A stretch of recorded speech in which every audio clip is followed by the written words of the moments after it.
commencer notre série d'exercices. Nous allons voir cette fois-ci le cas d'une répartition des bénéfices où il y a présence de plusieurs types d'actionnaires.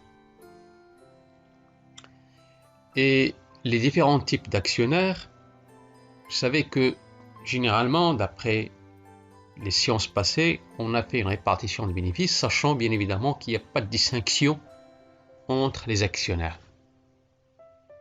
Mais il arrive des fois qu'on est en face, par exemple, de deux catégories d'actionnaires. C'est-à-dire, d'abord, on peut retrouver ce qu'on appelle les actionnaires prioritaires. Et un actionnaire, s'il n'est pas prioritaire, ça veut dire que c'est un actionnaire ordinaire. Et bien, si par exemple là, on est en face d'une société qui a été créée il y a des années, eh bien, sachez que les premiers fondateurs de la société, les 5 premières personnes qui ont constitué la société anonyme, peuvent être considérées comme étant prioritaires. En tout cas, chaque fois qu'on est en face d'une répartition de bénéfices, il va falloir distinguer les actionnaires prioritaires, s'ils existent, des actionnaires ordinaires. Alors, justement pour cela, on va essayer de faire un exercice et on va revenir sur les données de l'exercice qu'on avait fait pendant le cours. Je vais vous rappeler bien évidemment les données. Et on va se mettre d'accord sur une chose. En cas d'absence d'une information, dans les données, toujours, il faut revenir à la loi, qu'est-ce qu'il dit? Par exemple, si je vous dis affectation d'une somme à une réserve légale, eh bien, il suffit d'entendre réserve légale pour revenir à la loi. Que dit la loi? 5% du bénéfice. Mais si on ne vous dit pas 5%, ben c'est un taux qui est appris, que l'on doit apprendre. Ok, c'est ça. Généralement, au moment d'une répartition de bénéfices, si rien n'a été signalé concernant les taux, eh ben, il faut revenir tout simplement à la loi. Donc, je rappelle qu'on est en face d'une société anonyme avec un capital de 300 000. Et ces 300 000 dirhams, nous avons dit que c'est 3000 actions de 100 dirhams.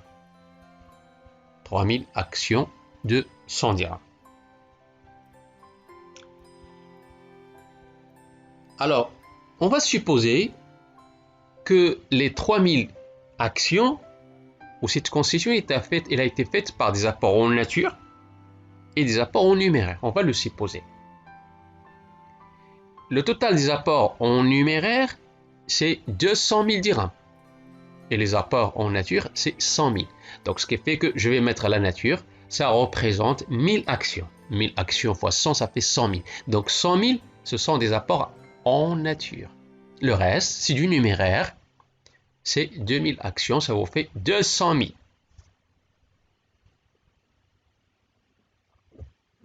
Voilà. Maintenant, il y a une réalisation du bénéfice. On a fait l'approbation des états de synthèse de l'exercice et on a constaté l'existence des sommes non distribuables que nous devons distribuer.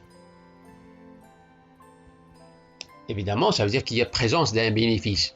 On va le répartir, mais il faut connaître la structure des actions. Je rappelle aussi, toujours en relation avec notre exercice, que la constitution est faite selon le minimum légal. Et je rappelle aussi que je vais supposer que les actions en numéraire, un quart de ces actions en numéraire, c'est-à-dire 2000 actions fois un quart, ça fait 500 actions, ou un quart appartient à qui? Aux actionnaires prioritaires. Pourquoi un quart? Eh bien, ça peut être moins, mais ça ne peut pas être plus qu'un quart.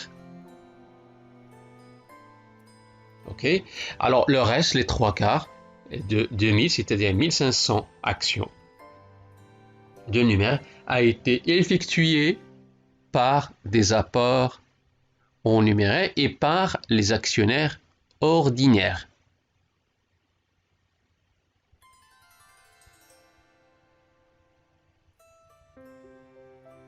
Voilà. Donc, nous avons des actions en nature 1000. Nous avons 500 actions appartiennent aux actionnaires prioritaires.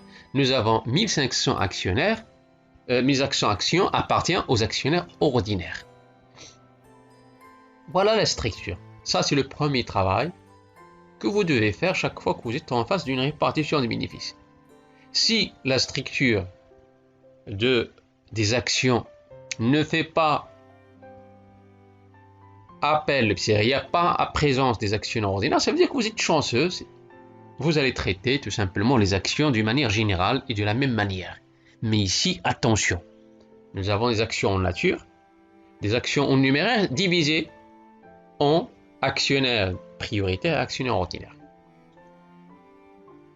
Alors on va rajouter encore une information.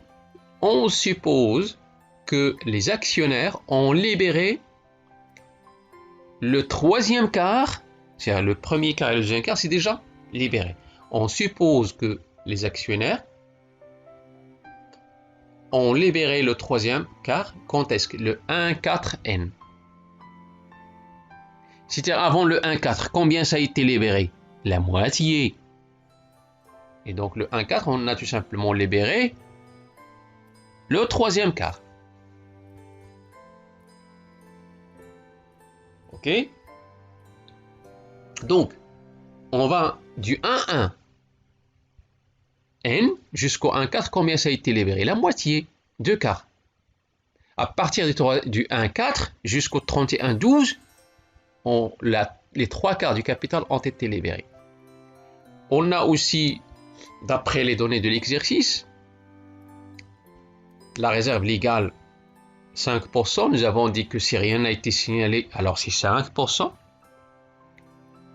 Vous avez aussi le report à nouveau solde débiteur. Il faut avoir le réflexe de le mettre. Mais dans l'exercice, il n'y a pas, donc je mets quand même 0. Mais on a un report à nouveau solde créditeur d'une valeur de 300 dirhams. Et puis, il y a une décision de l'AG qui nous rappelle ce qui a été écrit dans les statuts. C'est-à-dire qu'on s'était mis d'accord qu'il y aurait une réserve statutaire chaque fois qu'il y aurait une répartition du bénéfice d'une somme de 6250. Et on a décidé aussi, en faisant l'AG, on a décidé une réserve facultative de 4000 dirhams.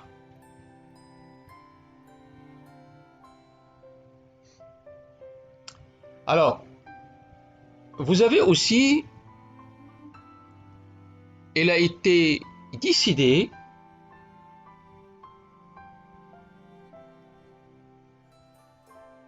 par l'AG, c'est-à-dire l'Assemblée Générale Ordinaire, il a été décidé en ce qui concerne les dividendes. Alors, il a été décidé quoi? Il a été décidé de comptabiliser les dividendes prioritaires, de comptabiliser les dividendes, ce qu'on appelle le premier dividende, et le super dividende, et de reporter à plus tard les sommes non distribuées. Et pour cela, il a été décidé aussi d'arrondir le super dividende. Comment? Au dirham inférieur. Ça veut dire que si vous avez trouvé une virgule, vous allez débarrasser les calculs de cette virgule. Cette phrase-là, elle est importante parce que dans certains exercices, on pourrait vous donner le super dividende par action. On peut vous le donner. On peut donner dans les données le superdividende par action et le tour est joué. Mais là, à titre d'exercice, on vous dit de faire les calculs nécessaires. C'est-à-dire, grâce à cette phrase-là, arrondir le superdividende au diagramme inférieur, vous pourrez facilement faire les calculs. Vous avez aussi les capitaux sans rémunérer ainsi. L'intérêt statutaire, ce qu'on appelle aussi le premier dividende. Si rien n'a été signalé, eh bien le minimum c'est 5% de rémunération. Ça peut être décidé plus. Mais si rien n'a été signalé, travaillez avec 5%.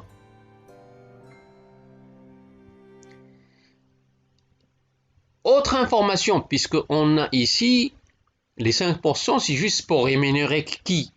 Les actionnaires ordinaires. Mais les actionnaires prioritaires, le taux de rémunération, c'est un minimum de 7,5%. 7,5%. Mais leur totalité ne peut être maximum, ne peut pas dépasser 25% ou bien un quart du capital. Voilà un peu les données. La question, c'est de répartir le bénéfice de l'exercice, éventuellement de passer les écritures convenables. Alors on va ici de faire la solution tous ensemble, à commencer par rappeler le bénéfice net de l'exercice. Généralement, le bénéfice net de l'exercice est toujours donné. Généralement, on vous le donne.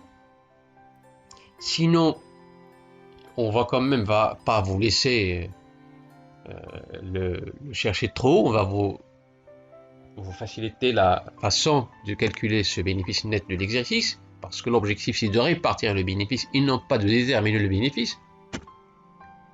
Et donc on met bénéfice net de l'exercice, on met moins report à nouveau solde débiteur. Ayez le réflexe de le mettre toujours, même si vous ne l'avez pas dans l'exercice, vous le mettez quand même et vous mettez à la place, puisque ici il y a absence, vous mettez un 0, puisqu'on n'a pas.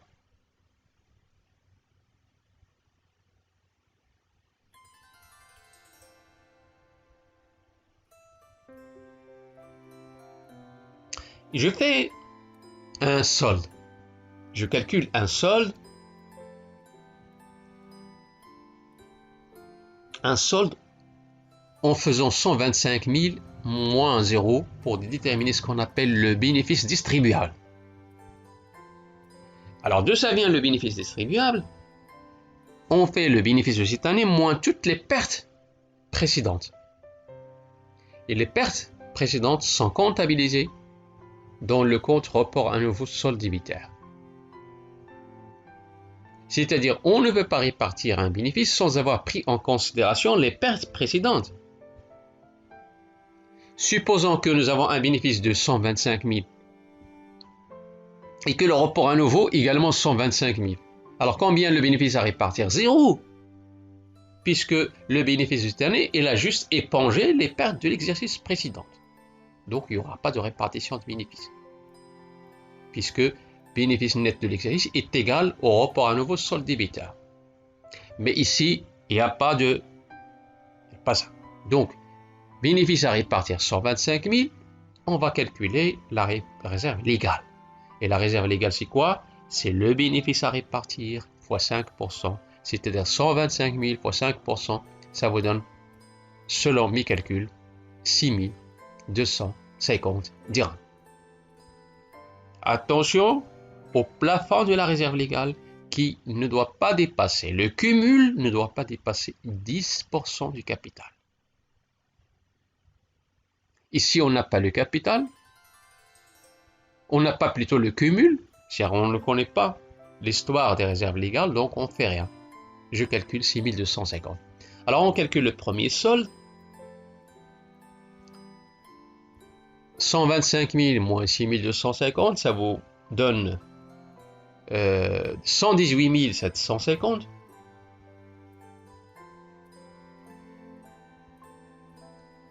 Je mets maintenant les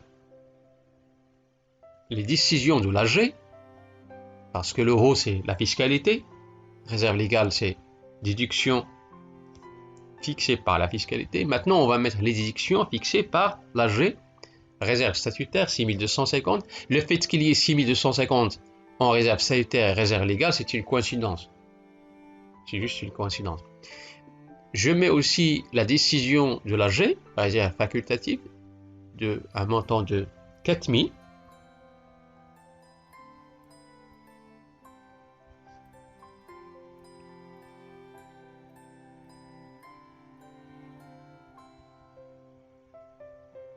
Voilà, et je fais la différence solde numéro 2, 118 750, moins 6250, moins 4000, ça vous donne la solde numéro 2, c'est-à-dire, je fais mes calculs, ça vous fait 108 500.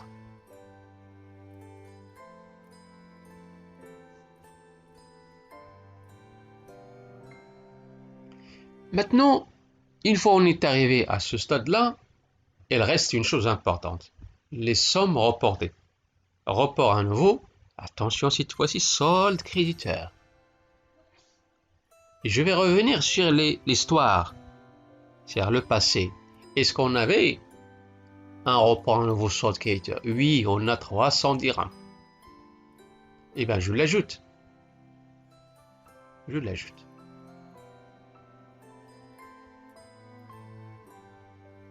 Et ça va vous donner quoi, finalement? Le bénéfice distribuable. Bénéfice distribuable, eh bien, on fait la somme 108 500 plus 300, ça vous fait 108 800.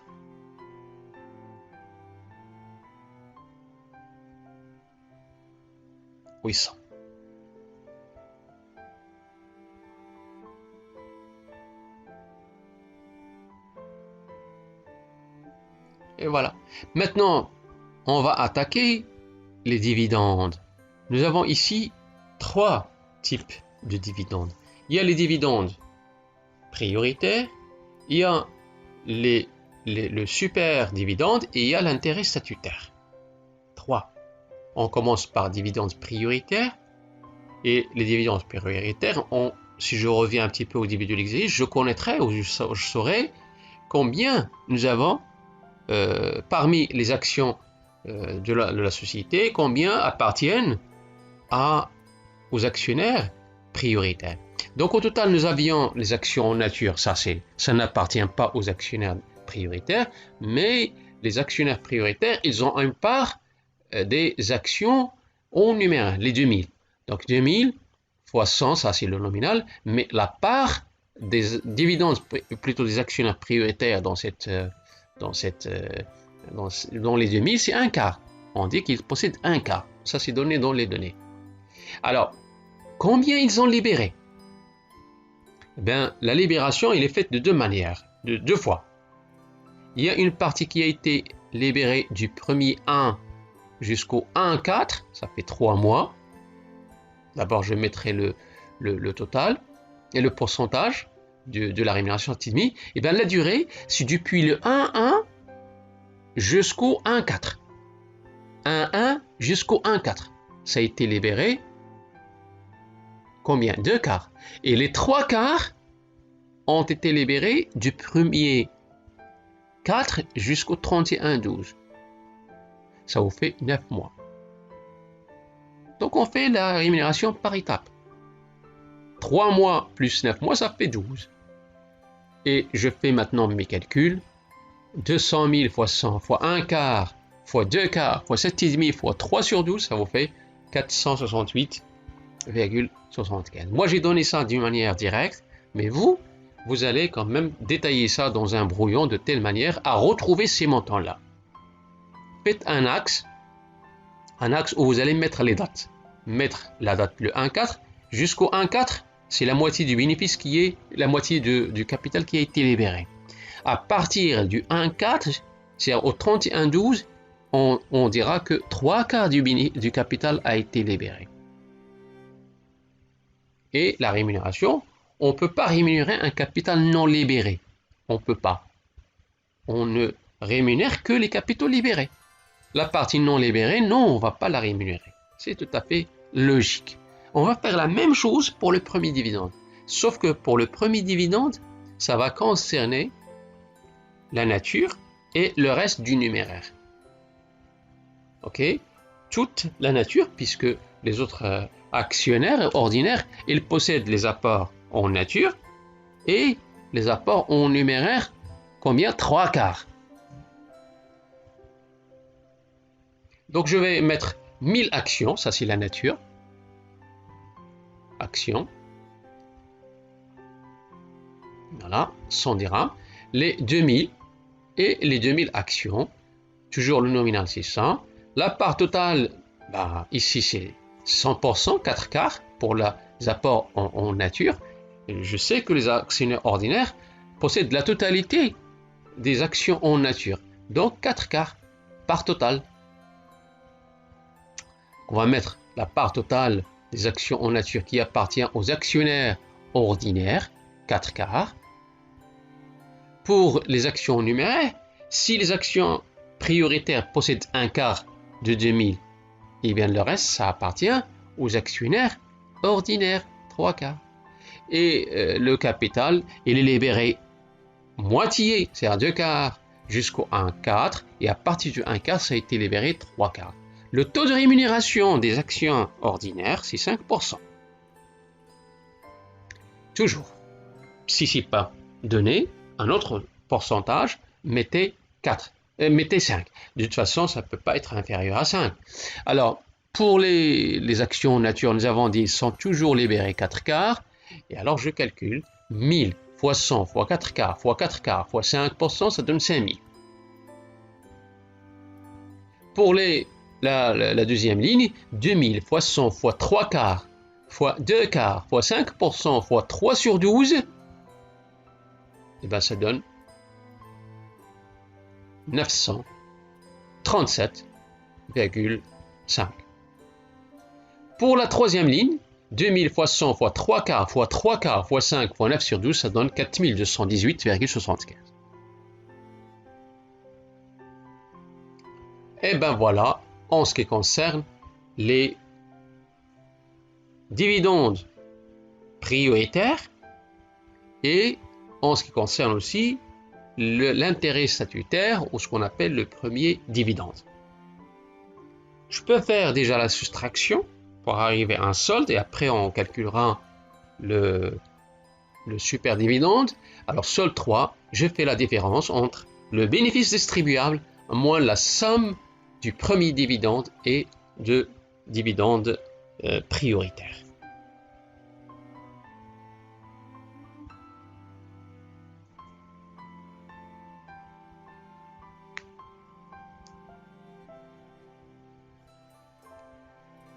Alors la somme, la différence, c'est 96 065,625. On mettra le super dividende et le super dividende, c'est 96 000. Je vais vous montrer comment on le calcule. Pour l'instant, vous mettez 96 000 et ces 96 000, c'est tout simplement le nombre d'actions, c'est-à-dire 3000 actions fois 32, puisque le super dividende, ça concerne toutes les actions. On ne fait pas de distinction entre la catégorie d'actions, est-ce que c'est prioritaire ou non prioritaire. Toutes les actions sont rémunérées. Et ça vous fait donc 96 000. Et pour forcer la soustraction pour arriver à ce que à zéro, c'est-à-dire que le reste du bénéfice est égal à 0, et ben, je le force avec un report à nouveau de ici 65,625.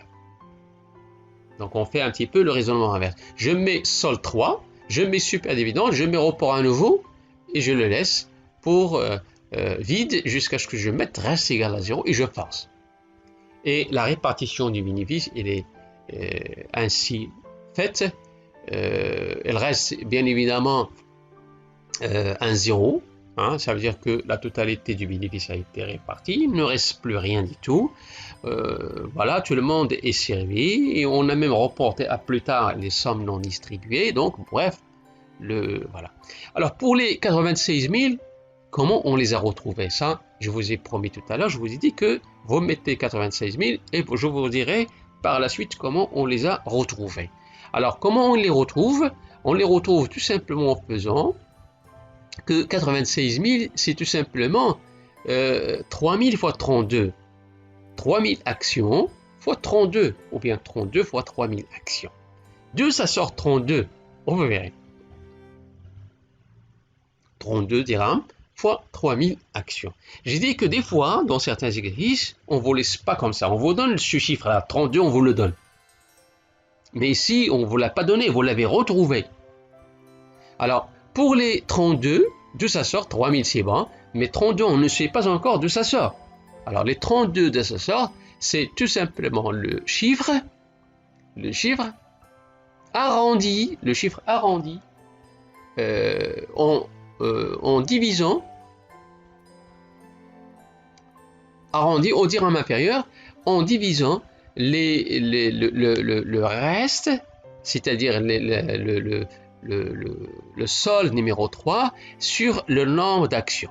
C'est-à-dire, je prends 96 065,62 ou bien 625 que nous allons diviser par 3000, ça va vous donner un chiffre, vous le calculez, et ça va vous donner un chiffre avec une virgule, bien évidemment. Et nous avons dit que d'après les données, les chiffres seront arrondis au dirham inférieur. C'est la raison pour laquelle en retrouvant 32,021, alors on va barrer tout ce qui dépasse la virgule, c'est-à-dire les chiffres après la virgule, et ben je retiendrai uniquement 32 dirhams et je travaillerai par 32 dirhams. Voilà un peu comment on a retrouvé le 32.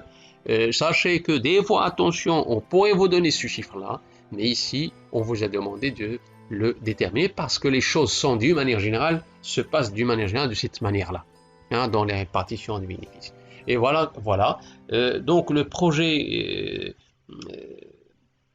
de l'affectation du bénéfice a été fait et on a pratiquement partagé d'une manière équitable tout en respectant la loi, en respectant la loi fiscale, en respectant aussi l'Assemblée générale ordinaire et en respectant aussi toutes les directives.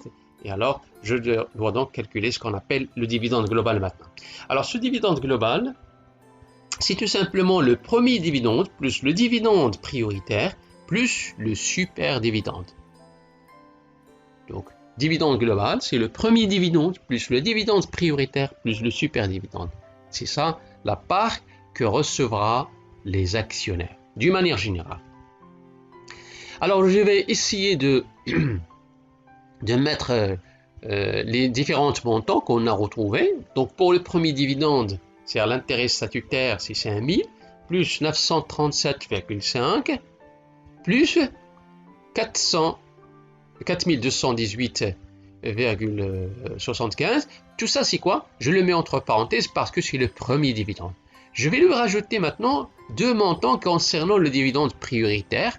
Alors, vous ouvrez la parenthèse encore une fois, vous mettez 468,75, auquel nous allons rajouter 2109,37 ou 375. Je ferme la parenthèse parce que j'ai terminé avec le dividende prioritaire plus 96 000 qui est donc le super dividende. Voilà. Et donc la somme, je fais mes calculs.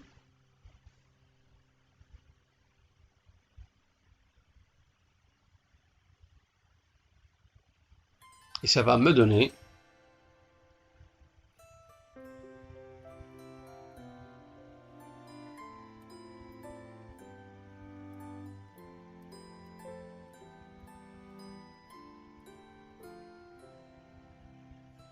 voilà, donc je fais mes calculs total, comme ça je vais tout doucement pour ne pas se tromper dans les calculs. Ce serait donc dommage de se tromper dans les calculs. Donc ça fait 108 734,375. Ça, c'est le dividende global. Mais attention, normalement, c'est ce que les actionnaires vont mettre dans leur poche. Mais attention, chaque fois qu'il y a une répartition bénéfice, il y a encore la part de l'État. C'est la taxe sur les produits des actions. TPA, taxe sur les produits des actions.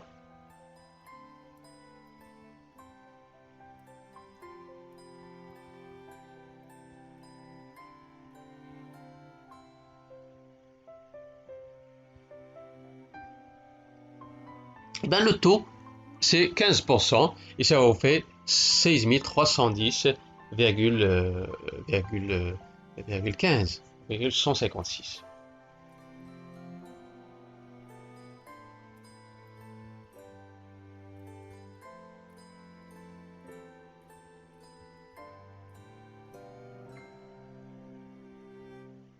Alors, pour le dividende net, il suffit tout simplement de faire la soustraction. 108 734,37 moins 16 310,15. Ça va vous donner un montant de 92 424,22.